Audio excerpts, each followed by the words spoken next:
ইমাম গাজ্জালি চিনেননি? যাকে কি বলা হয়? হুজ্জাতুল ইসলাম বলা হয়।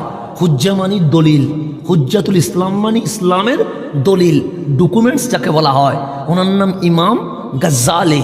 ওনার কাছে একজন মানুষ আসলেন, হাই ইমাম গাজ্জালি, আপনি একজন আলেম, আপনি একজন মুফতি, আপনি একজন মুহাদ্দিস, আপনি একজন মুফাসসির, আপনি একজন দার্শনিক, আপনার কাছে সবাই বিভিন্ন সমস্যা নিয়ে আসে, সমাধান করে দেন। আজকে আমি একটা সমস্যা নিয়ে আসছি। ইমাম গাজ্জালি বলে, কি? আমি পৃথিবীতে ধনী হতে চাই। কি হতে চায়? ধনী মানে পয়সাওয়ালা হতে চায়, কোটিপতি হতে চায়, আমি দুনিয়ার জীবনে বিল্ডিং গাড়ি বাড়ির মালিক হতে চায়। তখন ইমাম গাজ্জালি বলে, কি চাও? সে আমাকে কিছু ধারণা দেন, পরামর্শ দেন, কেমনে আমি কোটিপতি হব। তখন ইমাম গাজ্জালি বলে, বলবো? হ্যাঁ বলেন। তুমি 1 বিঘত জমিনের মালিক হও। কয় বিঘত? কয় বিঘত?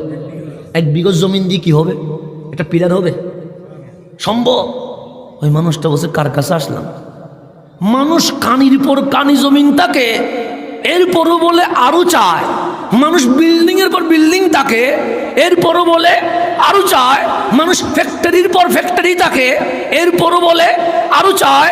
মানুষ গাড়ির পর গাড়ি থাকে, এরপরও বলে আরো চায়। মানুষ 100-200 কোটি টাকা থাকে, এরপরও বলে আরো চায়। আর গাজ্জালি বলছে কয় বিঘত জমি? 1 বিঘত জমি। কথা শুনে মাথা ধরছে না? সেটা কিরকম কথা? তো রাস্তায় গিয়ে মিশরের বাজারে বাজারে বলছে, তোমরা যারে গাজ্জালি রাখো, যারে দার্শনিক মনে করো, যারে বিজ্ঞানী মনে করো, আরে উনি তো কিছুই জানে না। যে কি হয়েছে? সে গেলাম কোটিপতি হওয়ার সূত্র শিকার জন্য। সে বলে কয় বিঘত জমি? 1 বিঘত জমি। 1 বিঘতে কি হবে? তা পিলারও তো হবে না, গত দূরের কথা। তারে তোমরা ইসলামের দলিল বলো, তারা ইসলামের বড় আলেম মনে করো। আর 1 বিঘত জমিন দিয়ে কি হবে? পাগললামি করে মিশরের বাজার কভার করে ফেলেছে।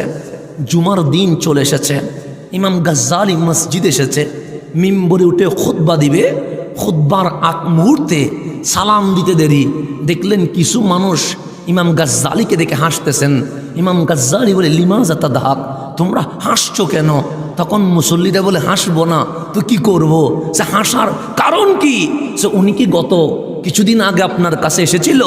হ্যাঁ এসেছিল। সে কি বলেছিল? সে উনি নাকি কোটিপতি হতে চায়। সে আমার কাছে এসেছিল ধনী হওয়ার ফর্মুলা। কিসের ফর্মুলা? ধনী হওয়ার থিওরি খুঁজতে। তা আমি বললাম তারে 1 বিঘত জমিনের কি হয়ে যাও, মালিক হয়ে যাও। সেও বুঝে নাই, তোমরাও বুঝো নাই, সেই জন্যই তো হাসছো। আজকে গড়ে গিয়ে তোমার মায়ের পাটা মেপে দেখবা, দেখবা 1 বিঘত, ওই পায়ের নিচেই জান্নাত রয়েছে। মায়ের পায়ের নিচে 1 বিঘত জমিনের যদি মালিক হয়ে যাও, দুনিয়াও তোমার, জান্নাত তোমার।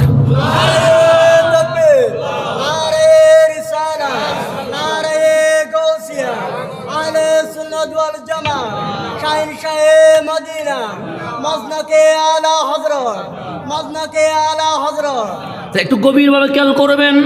তাহলে দুনিয়াও আমার, জান্নাতও যদি মায়ের পাটা নিতে পারি। এটা 1 বিঘত। ওই 1 বিঘতের জমিনের যদি মালিক হয়ে যান, মা যদি রাজি হয়ে যায়, আপনাকে পিছনে ঠেকিয়ে দেওয়ার মতো আর কেউ কখনো পারবে। এখন সামনের দিকে যাই, গভীরভাবে খেয়াল করবেন। তাহলে আমরা আসলাম কার পেটে? মায়ের পেটে। আল্লাহ বলে, তোর মাকে আমি কষ্ট দিতাম না, কিন্তু তোর মায়ের পেটে আনার পিছনে আমি আল্লাহর 2টি কারণ আছে। কয়টি কারণ? কয় কারণে মায়ের পেটে? 2 কারণে। 1 নম্বর কারণ, আল্লাহ বলছে তোর মায়ের পেটে তোকে এনে আমি 1 ঘন্টা, 1 দিনে তোকে ডেলিভারি দিতে পারতাম, 1 দিনে তোকে দুনিয়াতে ছেড়ে দিতে পারতাম, কিন্তু করি নাই। কেন? আল্লাহ বলে, কোরআন খোল। আমরা কোরআন খুললাম, মালিক বলছে, হুয়াল্লাযী ইউসাফফিরুকুম ফিল আরহামি কাইফা ইয়াশা।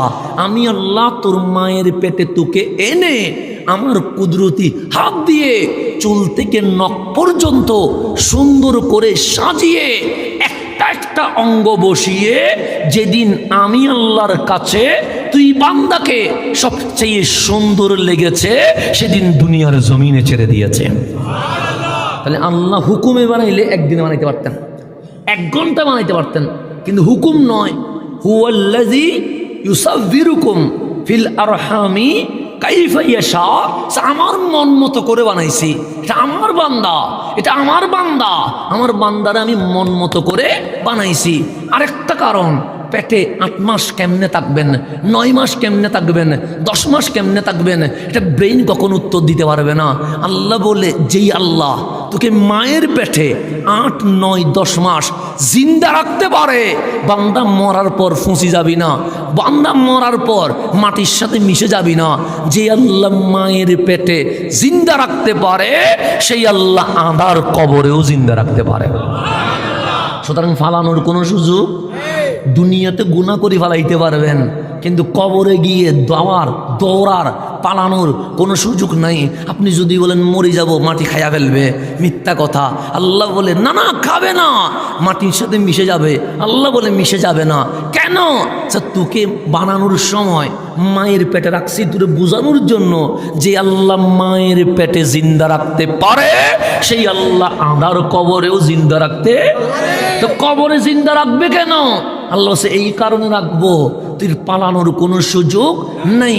ইজা জুলজিলাতিল আরদ জিলজালাহা, সময় আসবে জমিন হঠাৎ করে কেঁপে উঠবে। মাদের প্রসব বেদনা উঠে কি উঠে না?